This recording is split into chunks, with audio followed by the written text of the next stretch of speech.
Welcome, Stashers, to another episode of Stache Sports.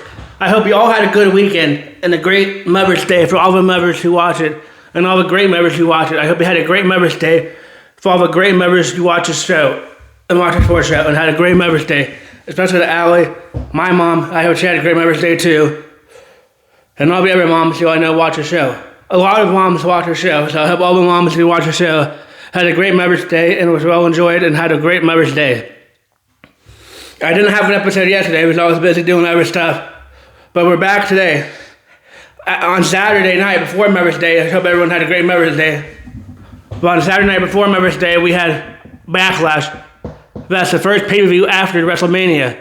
We first didn't know who Danhausen's partner was, but it turned out to be a mini Danhausen, which is El Chiro, I think is how you pronounce his name, who used to wrestle in WWE in 2015. He's a small person wrestler, and he looked really good. I mean, it was kind of funny too. Danhausen tried to clone himself a clone machine, and I guess he only got 50% himself cloned, and it turned out to be a mini Danhausen. But it was nice to see that Danhausen won that match, and it was great to see. Some part of that match, The Miz came out and was trying to spray the other.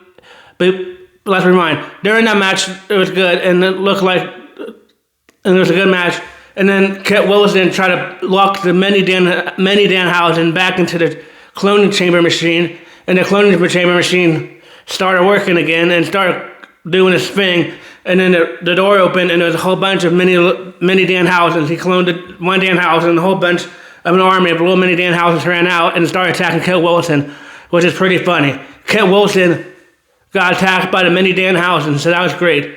Also, in the other match, the Miz tried to curse, but got cursed by Danhausen. They were trying to spray the mini Danhausens and Danhausen with a fire extinguisher, but he kept shooting it, and then he tried to look at it to see why it wasn't shooting, and he ended up shooting himself with a fire extinguisher, and ended up shooting his partner, which led to Danhausen winning. The first match in the 3 hour on ESPN2, even though I watch it on the ESPN app because I'm paying $30 a month for that, we had a good match between Braun Breaker and Seth Rollins. Although I still do think that this match between Seth Rollins and Braun Breaker is going to lead to other stuff down the line. We did have a good match between Seth Rollins and Braun Breaker, and Braun Breaker ended up winning, which I figured it and I called it. If you don't believe me, you can go watch my Backlash video if it has no views, but you can go watch my Backlash video and see these other views. And if you haven't watched it, I'm sorry for the spoilers, so I'll give you a heads up when I'm done. But it was nice to see that Braun Breaker won. I mean, I know Braun Breaker's team tried to help cheat, and Seth Rollins ended up curb stomping and doing his stuff to help get rid of the Vision and Paul Heyman. And Paul Heyman even cheated too by going on the ring mat, even though he didn't do anything. He was mouthing off to the referee to try to help Braun Breaker do stuff behind the referee's back, which was okay, but you kind of figured that was going to happen because Braun Breaker can't win by himself and needs the Vision help. But luckily, the Vision didn't really help him, and Braun Breaker ended up winning the match. I mean, it was a good match. It was a nice match to see in the 3 hour, and it seemed like a lot longer than some of these 3 matches did in WrestleMania, but it was a nice match to see Braun Breaker win. I mean, they did back and forth, and they did some stuff outside a ring, so it was nice to see that. It was great to see that, too. The next match in the 3 hour was the United States Championship match. Like I said, I was on a toss-up in that match, and you can go back and watch my video, my Backlash predictions on Saturday morning. But I was a toss-up on that one. I didn't know who was going to win. I could see either one winning. I mean, it was a good match. Lil Yachty tried to get involved. He's a rapper, which I don't get why Lil Yachty's in there. I mean, I guess Lil Yachty has something to do with Trick Williams. But let's go back. On Friday night, like Dan Howell, on Friday night, we'll go back into Friday night again in a minute. But on Friday night, they had a funeral for the Gingerbread Man in WWE, which I thought was okay. I thought it was kind of funny. Some stuff was kind of dumb, but it was kind of funny. But Sami Zayn came out and started yelling, why do they have this pointless thing, which I kind of agree with, and blah, blah, blah, blah, blah, and all this stuff.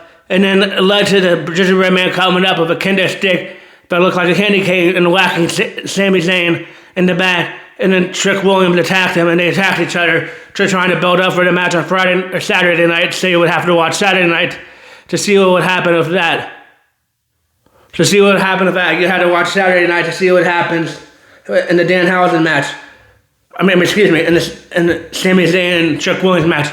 I mean, Trick Williams ended up Kahlua kicking, which is one of his finisher moves, to Little Gotti, and ended up losing, even though he Kahlua kicked Little Gotti. But Trick Williams ended up winning and holding the United States Championship belt. I mean, I get that. I hope that's the last of Trick Williams and Sami Zayn. They had one match at WrestleMania, had another match already. I mean, there's other people I would want to see fight fight Trick Williams for the belt. I mean, maybe like Carmelo Hayes. We haven't, unless we came up on Raw, because I haven't watched Raw yet.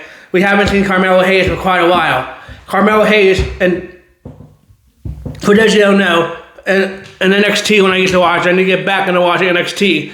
But in NXT when I used to watch NXT, Trick Williams and Carmelo Hayes were used to be buddies, and then they had a feud. So I wouldn't mind seeing WWE pick that up again in the main event, to see what would happen, to see how they would do the main feud. I'd bring that up, I'd bring somebody else up. I like Sami Zayn, but I want to see Trick Williams fight somebody else like Carmelo Hayes or somebody else. See what happens. I mean, earlier on in another episode, Trick Williams kind of did help Carmelo Hayes lose the belt because he interfered with Sami Zayn, but that feud should be over with now. I mean, I get it, Sami Zayn is that, but maybe Sami Zayn could do against Carmelo Hayes again if Carmelo Hayes wins in that feud. But I hope that WWE goes in a different direction there than just Carmelo Hayes, because like I said, Carmelo Hayes in NXT used to have a feud with Trick Williams. So it'll be nice to see if they can bring that up again and start bringing that back up from WWE and bring that feud back up. I mean, Carmelo Hayes was the holder of the United States Championship before Sami Zayn won it, so it would be nice to see him win it again. But we'll see what direction the United States Championship goes in and how they play that. But right now, Trick Williams still has it. And then there was the end of the 3 hour on ESPN2, even though it's on ESPN app, watching my brother Kyle and my good friend, his roommate Jake. But it was in the 3 hour, and then we had a Danhausen match. Danhausen came out with a cloning machine and tried to clone himself, and that's when the mini Danhausen came out, El Trio, that I learned about later on Sunday afternoon. I was looking at recap to see what people thought about it. I don't get it. A lot of people thought it was stupid. I mean, I thought it was absolutely hilarious watching the little small person wrestle. I know, couldn't say that, seeing the little small person wrestle. A little person wrestle. I don't know what they like to be called, but seeing a little person wrestle, it was nice seeing that. It was kind of funny. I mean, even though he was a little person, he did have a lot of good moves and did a lot of the decent moves. I know sometimes you could see that they were trying to help him pick up the bigger guys, but it was nice to see him throw around The Miz and Kit Wilson in such a small body, with such a small person. It was nice to see that. It was great to see that. It was pretty funny. But Danhausen ended up winning. It's going to be interesting to see what they do with that storyline now, because The Miz just keeps losing. I wonder The Miz and Kit Wilson are going to break up now because The Miz thinks he's cursed. Or what's going to happen to that? I mean, a lot of people didn't like Danhausen coming in out of the box a few pay-per-views ago, but I think Danhausen has been really funny and been really good. I mean, I know we have a couple comedy acts like R-Truth right now that's still in WWE, and other people that are still in WWE, but it is nice to have a fresh comedy act and have something that's different than all the other stuff you see. And then but Danhausen and Minihausen won. It was nice to see the Minihausens win. And then afterwards, they tried to do the thing, and he saw them all run away. So that's Danhausen's little gimmick. He tries to be funny and messes up. But it was nice to see the little Danhausen win. And Mini Danhausen. It's going to be interesting to see if Mini Danhausen continues to fight with Danhausen, or if Danhausen finds himself a real partner from the near future if he has more tag matches. Or will little Danhausen be more seen? I mean, we did have a little Danhausen. I don't know if he was part of a little Danhausen, part of WrestleMania. Maybe he was, but we did have a little Danhausen after WrestleMania when they attacked Kit Wilson and them. During the thing with John Cena came up and said it. And then we had Io Sky versus Asuka. Asuka tries to miss some way she puts something in her mouth and sprays it, but Io Sky was smart enough to know when it was and used one of the announcers' laptops and the miss went all over the laptop. It was nice to see that. It was nice to see that in WrestleMania. I mean, in Backlash, excuse me. It was nice to see that, and Io Sky won. And then Asuka hugged her afterwards. I mean, that was a great match. That was one of the better matches that we've seen.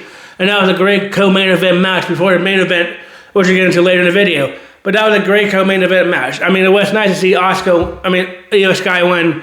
But Asuka, like my brother said, didn't realize that she's one of the oldest wrestlers right now that's wrestling. She's 44, but she hugged her. There's been some reports that maybe Asuka might be retiring. I hope not, because I really like Asuka, even though I was rooting for Io Sky and picked Io Sky to win.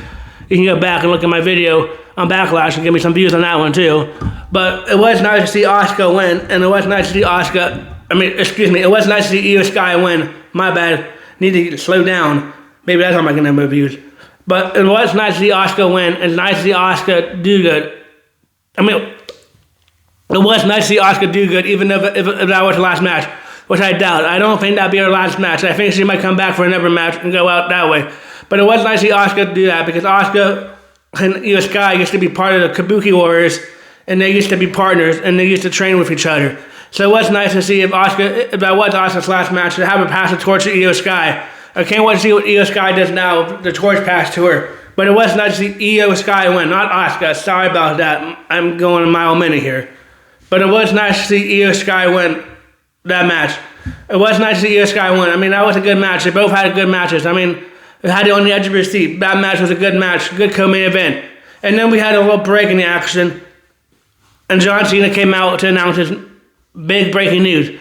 Of course, I was talking about John Cena's big breaking news in my video if you watched it, but John Cena had the big breaking news in that video. And the big breaking news in the video was that John Cena is going to have a John Cena Classic now, that the fans get to vote on who the winner is. So if, Danhausen fights The Miz, and Danhausen loses, the fans can still vote for Danhausen to win it. It's also going to have future stars from the NXT world come up. Even though he's called up now, I don't know who. Owen he's in NXT, who got called up and did pretty good. And John Cena's last match, in one of his matches, they're going to have feature stars from the NXT come up and wrestle too, and that thing. And the fans get to vote for who wins. They could lose the match, but the fans could Wrestler A and vote for Wrestler A to win the match, and they get the belt. And John Cena will be there watching the matches. I don't know when this is going to start, if this is going to be a different pay-per-view, because I lost that in translation. But it is nice to see John Cena still do stuff. Even though my brother Kyle was complaining about John Cena being back, John Cena said he'll still be a part of wrestling. He just said he'll never wrestle again. Which he's not wrestling. It's just a John Cena thing, like under the Giant Royal Rumble. But it is never a thing to get another belt. But it is nice to see the fans vote. But it's going to be interesting. If they keep doing this afterwards, does that mean the fans get to vote again for the championship, or is it just a one-time only thing? And how are they going to vote? That doesn't really be specified. But it was nice to see John Cena come back and announce that. And nice to give people competition and give them another thing to compete about. It was nice to see that feature stars and old stars like The Miz and feature stars from NXT can fight in that, and fans can vote. Finally, the fans could have a say in who they think should be a championship. But they don't get to pick who fights in the matches, I don't think. But they do get to pick who is in the matches and who fights in it. Who's in the matches. But that's nice to see. And then the main event was between Jacob Fatu and Roman Reigns. Jacob Fatu is part of the whole bloodline. To be quite honest, if you're related to Rock or part of Samoan or part of that bloodline, you're going to be a WWE wrestler. Let's just face it. It was a great match. Back and forth. But like I said, I did not see Roman Reigns losing that fast. And Roman Reigns ended up winning. It was a great match. They had back and forth. Jacob Fatu did a couple of his good moves and looked like he might have won. But Jacob Fatu ended up losing. But that wasn't a big fart. After the fart, Jacob Fatu did whatever the Samoan chokehold is called. Whatever you call that. I can't remember the name of it now. But whatever the Samoan finisher move was to try to knock out, to try to put Roman Reigns to sleep and end up holding the belt. Which now I think is going to be like Cody Rhodes. For instance, when Cody Rhodes first came back, him and Roman Reigns used to go at it and try to go at it. I think that's going to be Roman Reigns' first feud. It's going to be him and Jacob Fatu. Maybe down the road sometime Jacob Fatu might win it. But that's what I think is going to be the biggest feud right now. I think Jacob Fatu is going to be the biggest feud with Roman Reigns right now. I think Jacob Fatu and Roman Reigns are going to have the biggest feud right now. And that's going to be the feud for the World Heavyweight Championship. That's going to be the next thing that pans out, because Roman Reigns isn't going to go down like that in the pay-per-view event or premium live event like he did. He was choked out and had to get helped out of the ring after the match. So I think that's going to lead to the next match and lead to more matches with more stipulations.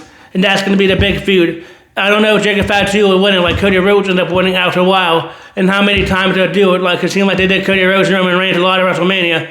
I don't know how many times they'll do that and how many times we'll do it. But that's going to be Roman Reigns' first feud during That's going to be Roman Reigns' first feud. That's going to be Roman Reigns' first feud for WrestleMania. Or that's going to be Roman Reigns' first feud since having United for World Heavyweight Championship. And like I told my brother Kyle, Roman Reigns has never had a World Heavyweight Championship, I don't believe. He had the undisputed WWE Championship that Cody Rhodes has. So it's going to be interesting to see how long he has it, because he did have the WWE Undisputed Championship for like 3 years or longer. So it's going to be interesting to see how long he has the World Heavyweight Championship belt for. But for watching WWE, I really do think that Roman Reigns is going to have a feud now with Jake and Fat too. It's going to be interesting to see what happens and to see if Roman Reigns can help him and stuff.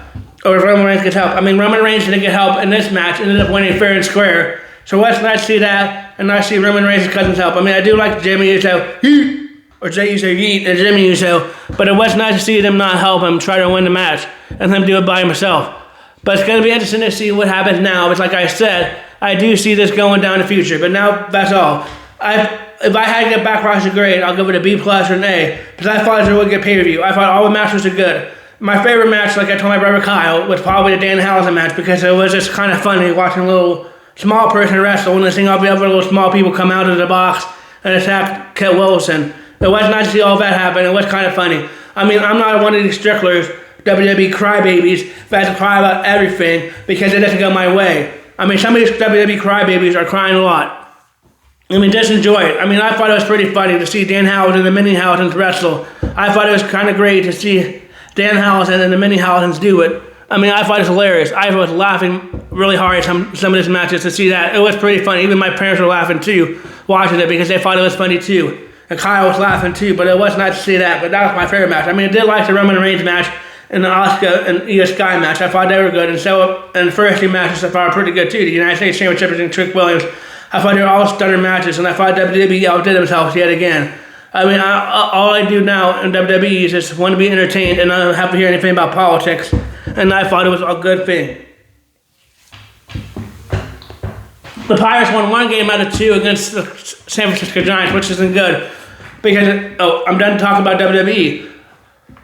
But the Pirates won 1 game out of 2 against the San Francisco Giants, and they played tonight against the Colorado Rockies and have Paul Skeens pitch. I think the Pirates are going to bounce back tonight and win.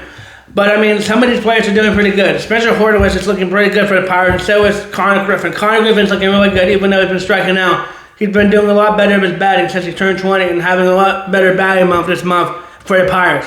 I mean, it is nice to see that the Pirates are doing better. I mean, I know they lost to the Giants, which isn't good, because the San Francisco Giants are one of the worst teams in baseball and one of the worst teams in the division. And if they're going to be a good team, the Pirates need to be put in the belt to bottom, the belt to ass against these bad teams.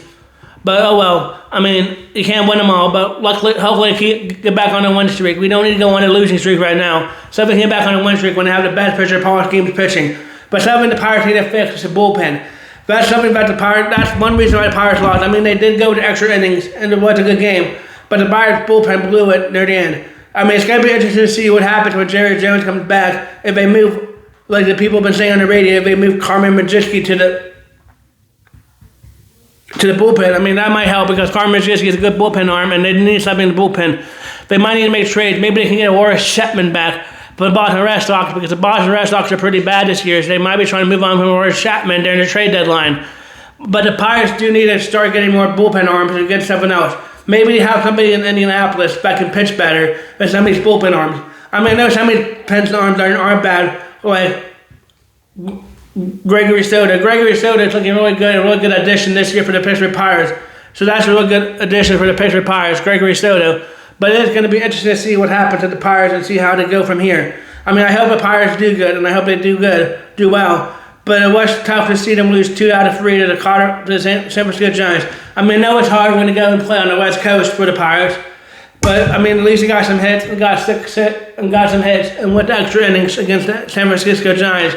But the Pirates need to keep winning. I mean, they need to hold off tonight and hope that Paul Skeens can have a great night and keep winning for the Pirates. But it's going to be interesting to see what happens to the Pirates. I mean, I love the Pirates, and I hope the Pirates keep winning. But it's going to be interesting to see what happens to the Pirates. I think the Pirates win tonight. I think Connor Griffin has a big night and gets a couple RBIs tonight. I think O'Neal Cruz might have a cruise bomb tonight, or cruise missile tonight. Maybe Brian Reynolds gets on the scoring sheet. Brandon Lau might get on the scoring sheet too if he's playing tonight. And it's going to be interesting to see what happens to the Pirates. Yesterday, it was reported by 93.7 The Fan Morning Show, which I'm not giving him crap because Aaron Rodgers is himself and he's a prima donna diva, which I'm starting to get really annoyed with. I don't know why the hell he won't sign with the Steelers and why he's taking this time. I mean, I get it. If you don't want to do this offseason crap, just sign with the Steelers so we know who the hell our quarterback's going to be. Excuse my language, but we also want to know who our quarterback's going to be. But Aaron Rodgers has not yet signed with the Pittsburgh Steelers. It was reported that he might have been in Pittsburgh this week golfing, which we're not a golf team. We're a football team. So sign up a damn team already, Aaron Rodgers. What is the holdup? Is it money? I mean, there was rumors that his agent might be talking to the Steelers. Maybe that's what it is. Maybe this money. Maybe this money. But we'll see. It's going to be interesting to see what happens to the Pittsburgh Steelers. Hopefully he resigns soon. Because that's what the Steelers need. The Steelers need to know if he can resign soon, or if they need to say hit the road Rodgers and see what they have with Drew Howard and Will Howard. Even if we do suck this year, I'd rather see that quite honest now, because Aaron Rodgers is 44 years old, so he's not playing much longer anyway, and he's going to need to know your future. And next year's quarterback class is a lot more filled up right now on paper, according to this one, even though they never know who's going to come out and how they're going to pan out in the NFL. But right now, according to all these experts, next year's draft class is supposed to be really strong in the quarterback class. So maybe you try to use some of your assets picks and try to trade up one of these crappier teams and get a quarterback if Will Howard, Drew Howard's not it. But if Aaron Rodgers comes back, you're not going to be able to tell that, and I might put him back in every year, which wouldn't be good for the Pittsburgh Steelers. I mean, I don't know. I mean, I do know, I'm not naive, and I do know if Aaron Rodgers comes back, I'll probably be rooting for Aaron Rodgers because I'm a diehard Steelers fan, so I'll be rooting for whoever the quarterback is. And yes, I do know that Aaron Rodgers probably gives us the best chance of winning right now in that division, and maybe gives us, but I don't know if he can give us a playoff win, or how far he can get us in the playoffs. I mean, I do know we definitely upgraded receivers rooms. We do have receivers that are taller than 5'9". No offense to Calvin Austin, but Calvin Austin really never panned out here. And I don't know if that's the coaching staff, and I don't know if John Harbaugh and New York, if he even plays, can get Calvin Austin above speed and make him better. I mean, Calvin Austin wasn't bad, but he was 5'9". But now we have 3 6-year receivers. We have DK Metcalf coming back this year, and we're having Michael Pittman and Bernard. It might help us try to get all the people off. It might help try to help. It might help by having Bernard. It might help the Steelers might be able to get DK Metcalf more open because all the defense won't be trying to swarm around him because they know that he's the only good receiver. So if they have another good receiver and Michael Pittman Jr., maybe they might start double teaming him or triple teaming him like they do DK Metcalf and get DK Metcalf or Bernard open more because we have more good receivers now than last year. I mean, last year we didn't have really good receiver depth. We even had to get old people like Mardell Valdez-Scantling, MVS, and Adam Thielen, who's a little past his prime. So luckily this year we have 2 good receivers. I can't wait to see what Michael Pittman can do, whoever the quarterback is, but we have better receivers now. So that's one reason why I want to see the quarterback play, be a rookie quarterback, and be Will Howard. Even though, like I said, I'll root for Aaron Rodgers, but we'll see.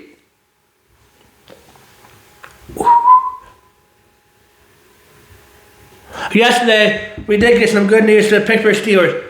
Chris Boswell signed a 4-year, $28 million contract extension with $7 million per guaranteed for the Pittsburgh Steelers. He ties with Brandon Aubrey of the Dallas Cowboys.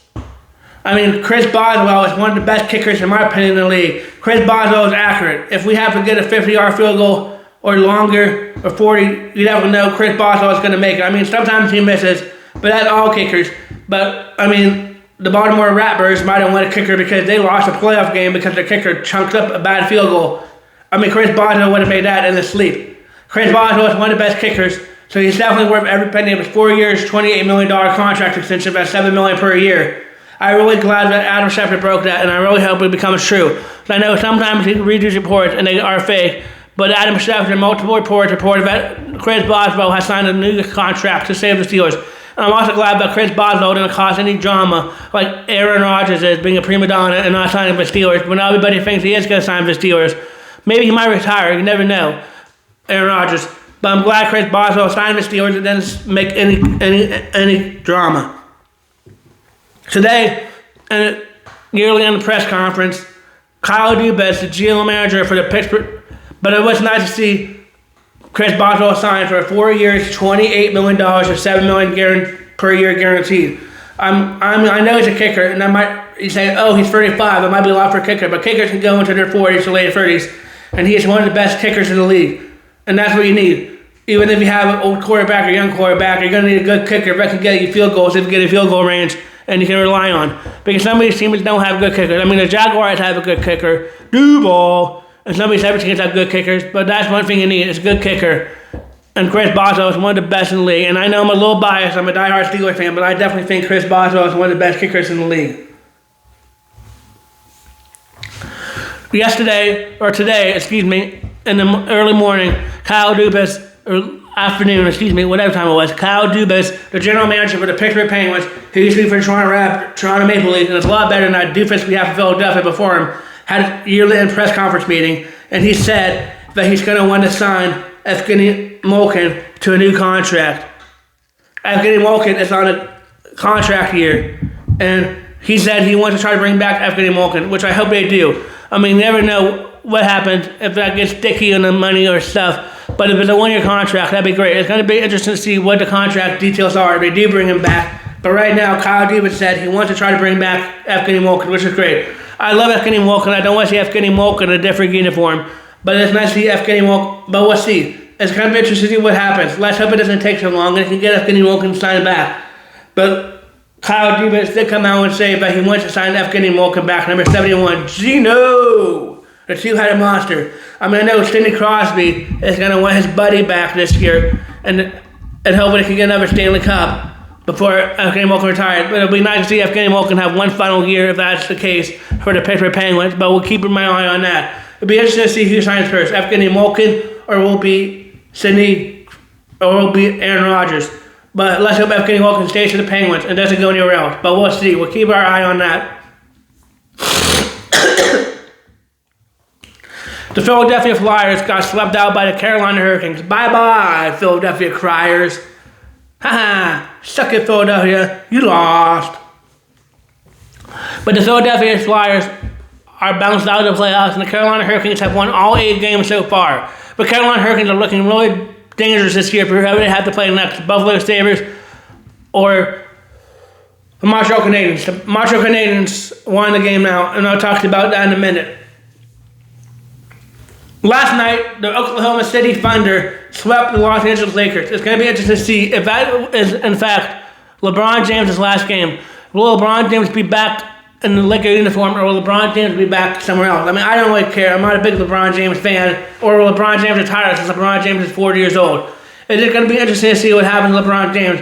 But like the Carolina Hurricanes, the Oklahoma City Thunder, who are the defending champions of the NBA, and I'm looking to do a repeat of that, have won all 8 games so far and haven't lost. They will be playing one of the Spurs and Memphis Grizzlies and Minnesota Timberwolves, which we'll get into that later.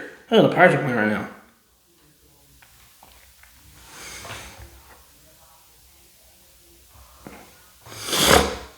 NHL. But it will be interesting to see what happens.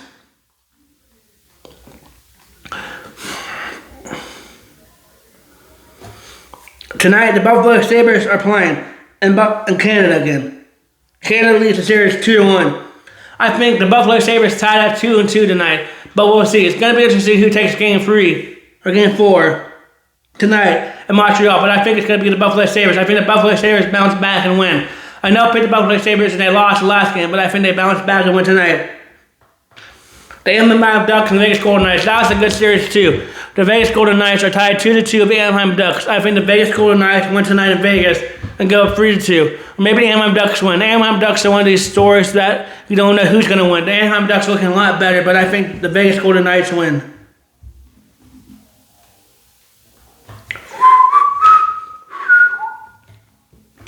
The Minnesota Timberwolves series is tied at 2. I think the San Antonio Spurs and Victor Yama play. I don't think Victor Yama got suspended for his actions in the last game. So I think the San Antonio Spurs and Victor Yama come back and win tonight in San Antonio and take a 3-2 series lead.